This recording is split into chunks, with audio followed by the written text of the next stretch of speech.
దీక్షగా 42 రోజులు శివాలయానికి ఎవ్వరికీ చెప్పద్దు.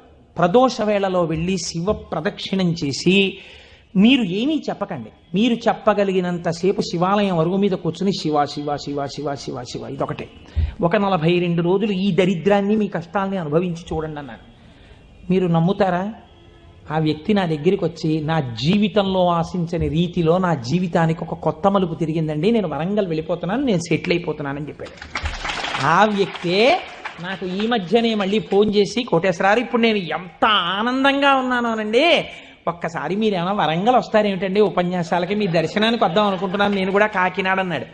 అయ్యా మీరు ఎప్పుడైనా కాకినాడ ఇప్పుడు అక్కర్లేదు, ఇప్పుడు తర్వాత వద్దురు కానీ నేను వరంగల్ ఇప్పుడు మాత్రం రావట్లేదు, నేను వరంగల్ వస్తే చెప్తాను, అప్పుడు మీరు నా దగ్గరికి వద్దురు కానీ తప్పకుండా దర్శనానికి అన్నాడు.